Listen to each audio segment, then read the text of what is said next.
¿Qué tal, compañeros? Sean bienvenidos nuevamente. Hoy vamos a iniciar con TCP y UDP. TCP y UDP son los protocolos principales de la capa de transporte del modelo TCP/IP. Iniciando con el protocolo TCP por sus siglas en inglés, Transmission Control Protocol, es un protocolo orientado a conexión. Esto quiere decir que creará una conexión entre un emisor y un receptor. Para esto debe verificar que el receptor se encuentre disponible para recibir información. Una vez creada la conexión, el protocolo está diseñado para enviar y recibir información de manera ordenada y además verificar y garantizar la correcta recepción de información transmitida entre un dispositivo y otro. Continuando con UDP por sus siglas en inglés, User Datagram Protocol, este es un protocolo que no está orientado a conexión. Esto quiere decir que a diferencia de TCP, este protocolo no crea una conexión y no verifica la correcta recepción de información transmitida entre un dispositivo y otro. A continuación se enlistan las características principales de ambos protocolos. Iniciando con las características principales de TCP, vemos que este crea conexiones, a esto también se le llama three-way handshake, usa números de secuencia y es un protocolo confiable. Continuando con UDP, vemos que las características principales son: no crea conexiones, son transmisiones de mejor esfuerzo y es un protocolo no confiable. Cabe mencionar que cuando decimos que TCP es confiable, no necesariamente es mejor que UDP, que es un protocolo no confiable. Simplemente ambos protocolos cumplen distintos propósitos en la comunicación. TCP es utilizado para enviar información completa y sin errores, por ejemplo, la transmisión de imágenes, archivos, etc.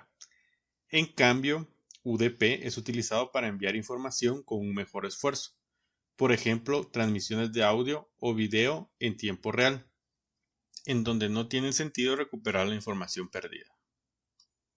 Fundamentos de TCP. Como vimos anteriormente, TCP es un protocolo orientado a conexión. Para esto intercambia información entre dispositivos y utiliza números de secuencia, para que la información llegue y se ordene de manera correcta. A continuación profundizaremos en TCP y su funcionamiento. Intercambio de tres vías, o también conocido como three-way handshake. Vamos a iniciar con una de las características de TCP, que es el intercambio de tres vías o three-way handshake. Este es un intercambio de información entre dos dispositivos, el cual consta de tres pasos, y estos son realizados para iniciar una transmisión TCP. En la animación podemos ver que la computadora envía una solicitud de sincronización al servidor. Esta solicitud está representada por las letras SYN, es decir, un SYN, que proviene de la palabra synchronize. Cuando el servidor recibe el SYN, este devuelve un acuse de recibo para indicar que la solicitud fue recibida correctamente y a la vez envía una solicitud de sincronización propia, es decir, que envía un SYN más un ACK. El ACK proviene de las iniciales de Acknowledgement, que significa acuse de recibo. Muy bien. Si la información llega correctamente a la computadora, esta responderá con un acuse de recibo, es decir, un ACK, e iniciará la transmisión de datos. Números de secuencia y acuses de recibo. Vamos a iniciar con la segunda característica de TCP, que son los números de secuencia y acuses de recibo. Una vez iniciada la transmisión de datos, TCP utiliza números de secuencia para mantener un orden con los paquetes enviados y recibidos. Así también utiliza los acuses de recibo o ACKs. Esto para asegurar una transmisión de información confiable. En la animación observamos que la computadora envía un dato con un número de secuencia 20. El servidor responde con un número de secuencia 15. Cabe mencionar que estos números de secuencia no están relacionados. Muy bien. El número de secuencia 15 va acompañado de un acuse de recibo, el cual notifica la correcta recepción del dato número 20 y pide que se le envíe el siguiente dato, el cual sería el 21. Es por eso que vemos un ACK21. Para la siguiente línea vemos que la computadora envía el dato con un número de secuencia 21 y va acompañado del acuse de recibo del número de secuencia 15. Entonces él envía un ACK16 para validar que recibió correctamente el dato y está solicitando el siguiente dato que sería el 16 como se observa. Y esto se repite hasta completar la información. Tamaño de ventana y ventana deslizante. Cuando se habla de tamaño de ventana y ventana deslizante, nos referimos a la cantidad de información que podemos enviar en cada transmisión de información y a la variabilidad que ésta presenta. Cuando TCP transmite información, siempre buscará enviar la mayor cantidad posible de información, y para que esto suceda, se ayuda de los acuses de recibo o ACKs, quienes son los que determinan la cantidad de información a enviar sin presentar errores en la transmisión. En la animación podemos observar que el tamaño de ventana va aumentando hasta que intenta enviar 4 segmentos, y es ahí cuando el segmento número 7 se pierde y este provoca que el segmento sea reenviado y el tamaño de ventana se reduzca a 3 segmentos. Número de puerto. Un puerto es una conexión lógica que se utiliza para intercambiar información entre programas y o aplicaciones a nivel de la capa de transporte en el modelo OSI.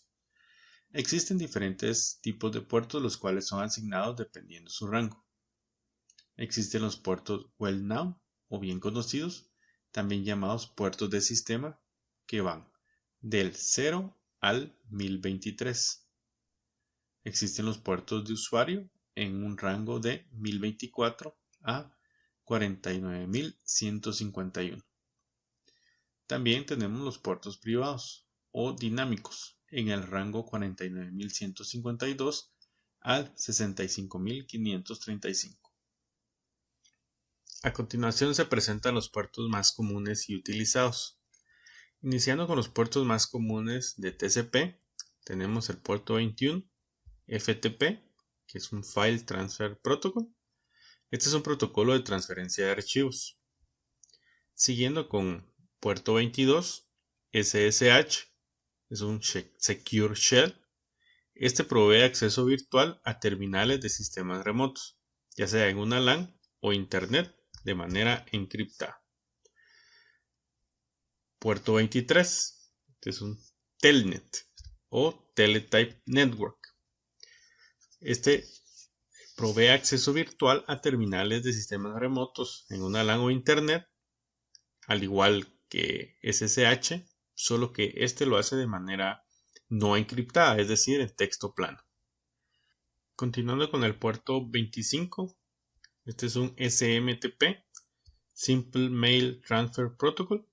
Este es un protocolo simple de transferencia de correo y sirve para enviar y recibir correos electrónicos. Siguiendo con el puerto 53 o DNS, que es un Domain Name System. Para el caso del puerto DNS en TCP, este es utilizado entre servidores DNS para intercambiar información de los dominios. Continuando con el puerto 80, HTTP o Hypertext Transfer Protocol. Este es un protocolo de transferencia de hipertexto, el cual permite la transferencia de información a través de archivos XML, HTML, etc. Puerto 110 o POP3. Este es un Post Office Protocol o protocolo de oficina postal. Este es un protocolo que generalmente es utilizado para la recepción de correos. Finalmente tenemos HTTPS o Hypertext Transfer Protocol Secure.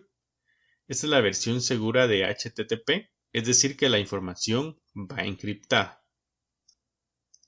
Ahora nos pasamos a los puertos más comunes de UDP. Para esto tenemos puerto 53, también es un DNS, solo que en UDP es utilizado para traducir los nombres de dominio o host a una dirección IP. Continuando con el puerto 69 o TFTP. Este es un Trivial File Transfer Protocol. Este es un protocolo de transferencia de archivos que usualmente se utiliza para enviar pequeños archivos. Socket. Se le denomina socket a la combinación de una IP con un número de puerto, como se muestra en la animación, en la que existe comunicación entre una computadora y un servidor web. Se observa una conexión desde la computadora hacia el servidor web por el puerto 80 y viceversa por el puerto 50505. Por lo tanto, el socket de la comunicación de la computadora hacia el servidor web es el 192.168.10.10.2.80 y el de la comunicación viceversa es el 172.16.10.10.2.50.505. Para poder ver estas conexiones contamos con una herramienta bastante útil y es Netstat, que proviene de Network Statistics. Esta es una herramienta que nos muestra las conexiones que se encuentran activas al momento de ejecutar el comando dentro de un ordenador, como se muestra en la pantalla. En la pantalla podemos ver el tipo de protocolo que se está utilizando. En este caso vemos que solo tenemos conexiones de tipo TCP. En la parte de dirección local podemos ver la IP local, en este caso la IP de nuestra máquina, y también los puertos locales por los que se estableció la comunicación. Vemos que los puertos locales son puertos dinámicos. Esto lo vimos anteriormente en la parte de número de puerto. Luego tenemos la parte de dirección remota, en la que vemos la IP de los servidores remotos y el puerto por el que se estableció la comunicación. En este caso, todas las conexiones están por el puerto 443, que es una conexión HTTPS. Esto también lo vimos anteriormente en la parte de puertos comunes. Finalmente se muestra el estado de las conexiones. En este caso el estado es established o establecida.